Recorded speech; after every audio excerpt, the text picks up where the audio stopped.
मदद कैसे पहुंचाते, क्योंकि मुख्यमंत्री जी तो हवाई जहाज पे हेलीकॉप्टर में थे, ऊपर से नीचे ज़मीन का पानी देख रहे थे, लेकिन इससे पीड़ित लोगों की आंखों में जो आंसू हैं वो मुख्यमंत्री जी नहीं देख पाए।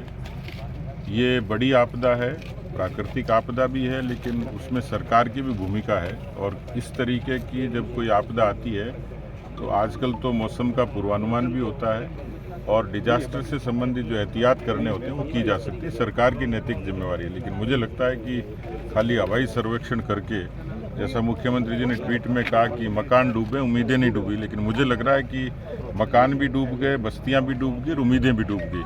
और इसलिए मैंने अभी ग्राउंड जीरो पे जो अभी इंफॉर्मेशन कलेक्ट करी है, मैं सरकार को, सरकार के नुमाइंदों को पेश करूंगा। जैसे मैं अभी पीथाबेरी खड़ा हूं और इनकी एक निरंतर समस्या है पिछले 15-20 वर्षों से।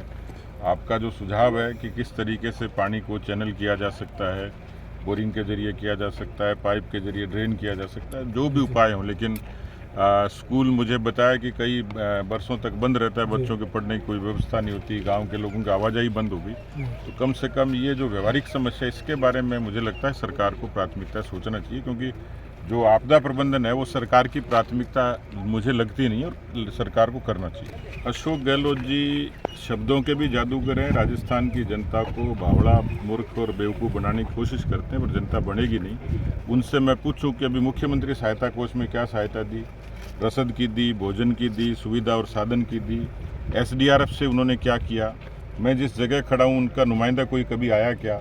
तो कुल मिलाकर जो राज्य सूची का विषय है, प्राथमिकता से उसको हल करने की बात है। NDRF के बारे में तो केंद्र की सरकार सोचेगी, लेकिन या तो वो छोड़ दें कुर्सी और केंद्र के भरोसे कर दें, लेकिन वो कुर्सी पे भी जमे हुए हैं, करते भी कुछ नहीं है और सियासत करते हैं और बयानबाजी करते हैं। इसलिए मुझे उनके बयानों पे कतई भरोसा नहीं है, वो केवल लोगों को भ्रमित करने की बात है।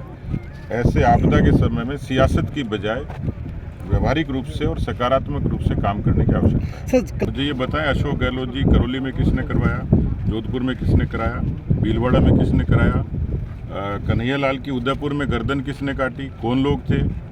अशोक गहलोत जी जो पॉपुलर फ्रंट ऑफ इंडिया है, जो तुष्टीकरण करता है, जो सीधे तौर पर एक आतंकवादी संगठन जैसा है जिस पर प्रतिबंध लगा हुआ है देश में, यहाँ वो पोषण करते हैं। हिंदू नववर्ष पर, रामनवमी के जुलूस पे प्रतिबंध लगाते हैं, PFI को हिजाब के मामले में कोटा में रैली की परमिशन देते हैं। तो तुष्टीकरण तो वो करते हैं, और तुष्टीकरण राजस्थान की कांग्रेस पार्टी की अशोक गहलोत सरकार का सबसे बड़ा कारक है, जिसने राजस्थान की शांति को भंग किया है।